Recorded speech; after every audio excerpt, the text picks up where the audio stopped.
떡볶이 프레지던트 반갑습니다. 자, 우리 떡볶이 프레지던트는 딱 하나의 주제를 가지고 집중적으로 파는 프로그램입니다. 오늘은 홍준표, 그죠? 그렇죠. 네. 최근에 이슈의 네. 인물이죠. 네, 가장 떠오르고 있고 지금 뭐 어느 여론조사에서는 드디어 1위가 됐다는 이야기도 있고요. 네, 또 KSOI 조사에는 뭐 오차범위내 붙었다 네. 이렇게 나오고 있죠. 근데 홍준표 이름이 본래 이름이 아니었다면서요? 그러니까요. 그 내막이 어떻게 된 겁니까? 이게 아마 그 정확한 시점은 모르겠는데 대학교 다닐 때까지만 해도 그 홍판표 표를 팔았다 해서 그 이름이었는데 아마 그 졸업 시점에 어디쯤에 이름을 바꾼 모양이에요. 바꾸긴 잘한 것 같긴 하죠. 그렇죠. 결과적으로 이름을 바꿔서 표를 팔아서 예. 이름을 바꿔서 지금 오늘에 이르기까지 국회의원 당선, 대선 후보 선출, 막 이런 이제 영화를 누리지 않았나 그런 생각이 드는데요. 발음도 판표보다는 준표가 좀 발음도 쉽고, 그죠? 근데 준표도 이름은 안 좋아요. 지난번에도 말씀드렸다시피 이미 표를 줬다. 이제 앞으로 줄 표가 없는 거죠. 그렇죠. 준표. 그 줄 한자로 중걸준을 쓸 것 같긴 한데 어쨌든 어감은 그렇죠. 뭐 만표, 억표 뭐 그보다는 그렇죠. 예. 수많은 수치를 나타내는 표현인데 하필이면 왜 준표냐. 뭐 이런 생각이 드네요. 하여튼 근데 대단하지 않습니까? 지금 치고 올라오는 거 보면. 네. 그래서 이제 그걸 좀 설명을 드리면 이제 대략 이렇습니다. 그러니까 여야 대선 주자를 다 놓고 여론조사를 하면 홍준표 후보가 대략 한 3위 내지 4위. 예. 그러니까 이제 1위, 2위는 이재명, 윤석열 후보가 두서거니 앞서거니 하고요. 그 다음에 이제 이낙연 후보가 있는 경우도 있고 아니면 홍준표 후보가 있는 경우도 있고 대략 이렇게 되는데 10%대 초반을 유지하고 있다 이렇게 볼 수 있을 것 같고요. 그리고 이제 여기서 문제가 되는 것들이 이 국민 전체를 대상으로 보수 주자들을 놓고 여론조사를 하면 이제 홍준표 후보가 윤석열 후보랑 뭐 오차범위 내거나 이제 오늘 그 어떤 조사에서는 역전했다 이런 결과가 나오는데요. 어제 경기신문과 RN서치가 조사한 여론조사에서 홍준표 후보가 윤석열 후보를 앞섰나 봐요. 근데 어쨌든 이제 그 뭐 보수 언론에서도 이제 홍준표가 역전하냐 마냐 이런 게 이제 굉장히 초미의 관심사고 그리고 홍준표 본인도 페이스북에서 이제 골든 크로스가 됐다. 이렇게 이제 얘기하고 추석 전 한다. 추석 전인데 너무 빨리 추석 2주 전 돼버렸는데. 근데 장자방님께서는 어떻게 보세요? 저는 가능성이 있다고 보는 편입니다. 왜 그런지. 역시 홍준표다 이런 생각이 드는데 홍준표로 이야기하면 벌써 4년 전 어떤 의미에서 5년 전 대선의 유일한 후보로 해서 그때 당시 23% 받았나요? 24%. 예, 꽤 받았죠. 24%의 고정 지지를 가지고 있는 거고 그다음에 이 양반이 안 해본 게 없어요. 사실은 당대표도 했지, 국회의원도 했지, 지사도 했지, 또 뭐 무소속으로 나가서 경북 대구에서 또 당선됐지. 그러니까 굉장히 경험도 많고 제가 보는 이 정치의 현재 이 국민의힘의 최대 약점이 뭐냐면 전부 초년생이 하고 있어요. 그러니까 유력 후보로 등장했던 사람들이 초년생인데 안정감을 주잖아요. 이미 그 정치인으로서 충분한 경험을 가진 이런 측면이 있고요. 또 하나는 토론이나 연설이나 기자와를 상대할 때의 이슈 아젠다를 끌어가는 힘. 예를 들면 김종인 대표 그런 거 참 잘하잖아요.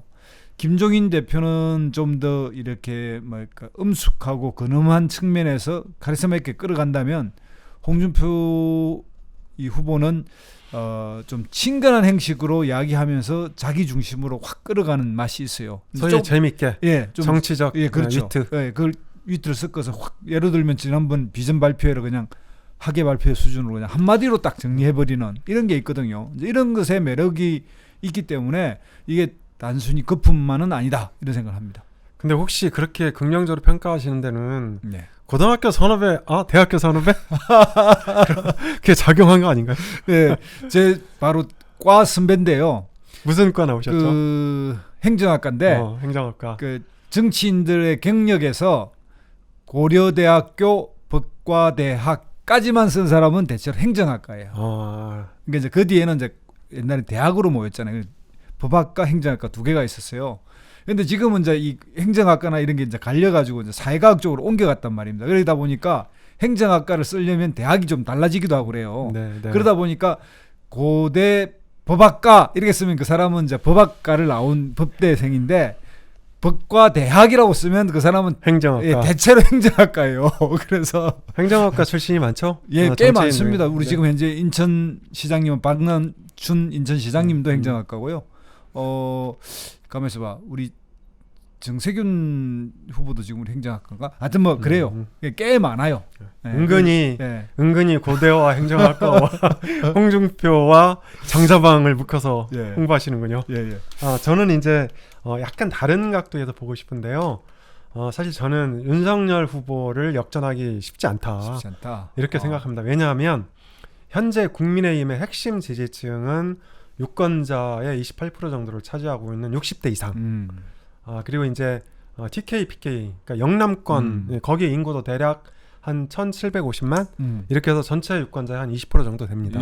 그러니까 민주당의 핵심 지지 기반이 4050 세대이듯이 국민의힘의 핵심 지지 기반은 60대 이상과 영남권이다. 그러면 홍준표 후보가 더 유력하잖아요. 아니 근데 각종 여론조사에서 보면 60대 이상과 영남권에서 윤석열 후보 지지율이 흔들리지 않고 있습니다. 그동안 대안이 없어서 그런 거 아니에요? 그러니까 물론 이제 뭐 홍준표 후보가 공략을 열심히 하고 있고 대안으로 몸집을 키우고 있지만 아직까지 홍준표 하면 특히 TK에서는 안 통하고요. 그러니까 워낙에 또 그 우클릭을 많이 했잖아요. 그래서 홍준표에 대한 보수층의 뿌리 깊은 불신이 남아 있습니다. 그리고 이제 각종 여론조사에서 그 국민의힘 지지층 한 55% 내외가 윤석열 후보를 지지하거든요. 홍준표 후보는 20% 미만에 머물러요. 그래서 이런 통계를 볼 때 제가 보기에 당장 홍준표 후보가 윤석열 후보를 꺾긴 쉽지 않다. 그리고 이제 왜 저런 여론조사가 나오냐 그럼에도 불구하고 그러니까 의도하지 않았지만 광범위한 역선택이 결과적으로 개입됐다 이렇게 이제 볼 수 있는데요. 이를테면 윤석열 후보는 반문재인 반민주당의 대표잖아요. 그렇죠. 근데 거꾸로 민주당 지지층에게 윤석열은 배신자거든요. 그렇죠. 검찰총장까지 시켜주고 키워줬더니 이 배신대로 다 간 거 아니에요. 최재형 후보랑 비슷한 거죠. 근데 조금 그걸 말을 바꾸면 비호감도가 윤석열이 훨씬 높기 때문 아니에요? 그렇긴 한데 이제 여기서 독특한 이제 이 이론이 작동하는 거죠. 예를 들어서 범보수 대선 주자만 놓고 물어보면, 그러니까 이재명 후보나 이낙연 후보를 지지하는 민주당 지지자라 하더라도 윤석열 후보가 싫은 거예요. 그렇죠. 근데 윤석열 후보를 누군가가 열심히 때려요. 그게 누군지 아세요? 뭐 지금까지는 이제 홍준표 후보. 그렇죠. 바로 이제 홍준표 후보인데 이 홍준표 후보가 얼마나 세게 때리냐면 이건 이거 이번에 윤석열 게이트 터졌을 때 윤석열 검찰 고발 사주 터져서 뭐라고 했냐면 빨리 국민에게 고백해라. 그러니까 마치 국민의힘 후보가 아닌 것처럼 때린단 말이에요.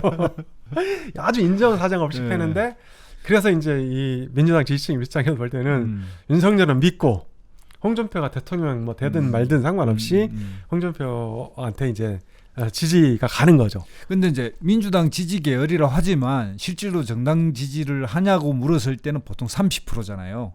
30% 내에서 여권 후보를 선택하더라도 그 반영이 전체적으로 반영되는 나머지 60% 이상이 남아 있는데 그런 측면에서 보면 홍준표 후보의 어떤 확장성이나 약간 그 뭐랄까요? 그 상대적으로는 윤석열보다 경쟁력이 있다고 볼 수도 있잖아요. 근데 이제 그렇게 된다면 이제 그 논리를 홍준표가 얘기해요. 유승민 후보도 얘기하고. 근데 이렇게 되려면 가상대결에서 이겨야 되거든요.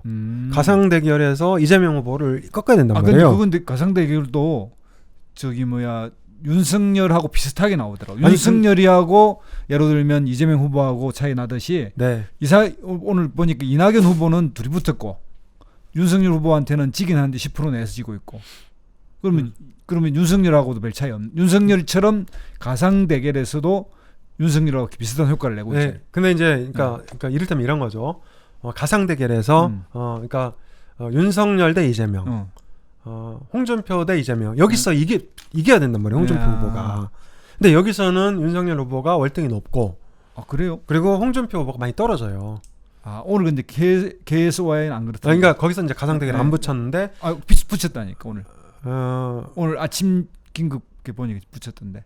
아 그럼 다른 안 건가? 붙였어요. 다른 자료를 보신 건데 다른가? 어쨌든 이제 가상대결에서 윤석열 대 이재명보다 홍준표 대 이재명에서 지지율이 더 높아야 되는데 그렇지 않다는 거예요. 근데 다만 홍준표 후보가 20, 30대에서 지지율이 조금 오르고 있는 건 맞아요. 네. 그러니까 지금 그렇죠. 특히 20대 남자 같은 네. 경우에는 네. 사이다 화법을 그러니까 주로 쓰는 정치인을 좋아하잖아요. 그렇죠, 그렇죠. 뭐 추미애 후보도 좋아하고 이재명 후보도 좋아하고 그러니까 윤석열 후보에 있던 지지율이 홍준표 쪽으로 조금 이제 가는 현상은 있어요. 그래서 무야홍 뭐 무조건 야권 후보는 홍준표 네. 이런 얘기도 있고 네. 또 뭐 재밌어요. 무대홍 네. 무조건 대통령은 홍준표 이런 얘기도 네. 있는데 네. 20, 30대 남자 중심으로 지지율의 상승 기류는 조금 있다. 네. 저는 다만 그것이 윤석열 후보를 역전하기는 아직 어렵다. 네, 그렇게 보는 거죠. 뭐 일리가 있긴 하네요. 그런데 제 생각에는 지금 이 여론의 흐름은 주로 추세잖아요. 추세의 어떤 그 가속도처럼 상승세를 보여주는데 이 상승세 속도라면 추석 전 약간 이벤트가 있을 수 있다. 추석 네. 전 뭔가 한번 뒤집어지는 여론도 나올 거다. 네. 이런 생각도 들고요. 그러니까 지금 전반적 추세 이제 내가 다른 자료를 봤는지 모르겠는데 이낙연과 홍준표를 붙였는데 거의 조금 1, 2%인가 차로 지고 있고 또 윤석열하고 이재명하고 붙어서는 큰 폭이 아닌 정도로 지고 있는 그 통계도 봤거든요. 그래서 이런 추세가 홍준표가 꽤 치고 올라오는 추세다 이런 생각이 들고 워낙 이 양반이 이게 적응력이 좋잖아요. 그러니까 이 상황에 따른 그리고 지금 밝혀졌듯이 윤석열 그 후보는 총장 시절에 이렇게 이제 청부 고발인지 뭐 고발 뭐 청탁인지는 모르지만 이 사건이 꽤 반향을 줄 거다 이런 생각이 들거든요. 네. 뭐 그것도 이제 틀리지는 않은 이제 분석일 수 있는데요. 그러니까 저는 홍준표 후보가 윤석열 후보 역전을 하려면 두 가지 지점에서 이 데이터를 입증해야 된다. 첫 번째는 여야를 다자로 놓고 붙이는 여론조사에서 윤석열을 꺾어야 된다. 저는 이렇게 생각해요. 첫 번째가. 그거는 진짜 좀 시간이 걸려. 오케이. 네, 그다음. 네. 근데 지금은 이제 대략 한 윤석열 후보의 한 반 정도 되거든요. 그렇죠. 네. 윤석열 후보가 10%라면 이 사람은 5% 정도 돼요. 그러니까 실제로는 25대 한 12 정도 되고 있고, 네.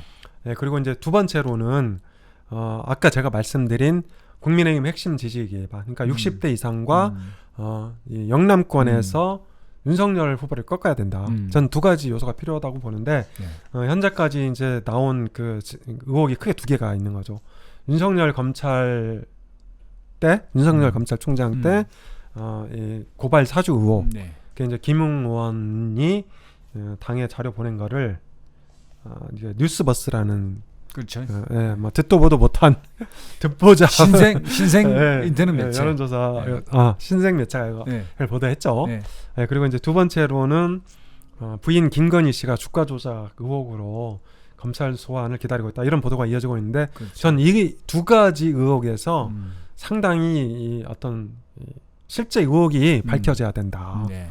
그렇지 않고 예를 들어서 김웅 의원이 이제 무슨 당내 역학 어떤 구도상 권력투쟁 성격으로 이게 터져 나왔다든지 뭐 이런 식으로 가면 오히려 윤석열 후보가 탄력을 받을 수도 있죠.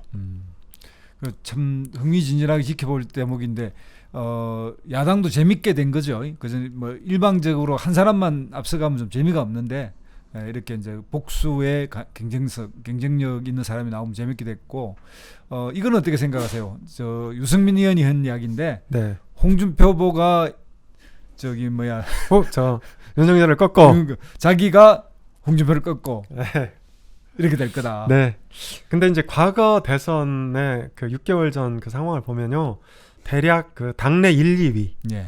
당내 1, 2위 중에 한 사람이 후보가 됐던 것 같아요. 그래서 저는 윤석열 후보가 무너지면 홍준표 가능성이 커진다.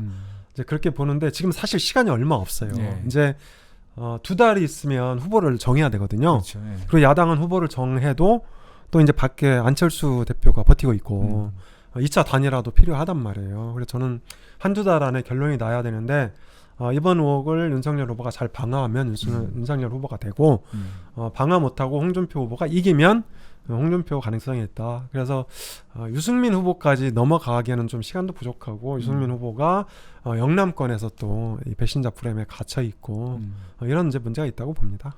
그 이번에 그럼 국민의힘은 8명으로 결정이 며칠 날 나죠? 9월 15일 납니다. 15일 날. 다음 주에. 네, 근데 뭐 듣기로는 약간 규칙이 바뀌어 가지고 네. 20% 당원 조사를 삽입하기로. 네. 그러니까 처음에는 이제 100% 국민 여론조사. 음, 그러니까 정당 가리지 않고 정당 지지 가리지 않고 100% 국민 여론조사인데 20% 반영이 했어요. 그러니까 이거는 어떻게 보면 20% 정도의 역선택 방지 장치를 넣은 거다. 근데 이게 좀 이제 타협을 한 거죠. 그렇죠. 그러니까 2차 경선 때는 당원 선거인단 비중이 이 30%로 올라가요. 7대 3. 예. 네, 그리고 이제 본선 때는 50%로 올라가고. 예, 그러니까 예. 사실상 역선택 방지 장치가 있는 거죠. 그렇죠. 예. 이렇게 되면 결국은 이번 의혹을 잘 방어하면 윤석열 후보가 약간 그러니까 우위를 지킬 수 있지 않나. 그렇게 이제 조심스럽게 전망해 봅니다. 알겠습니다.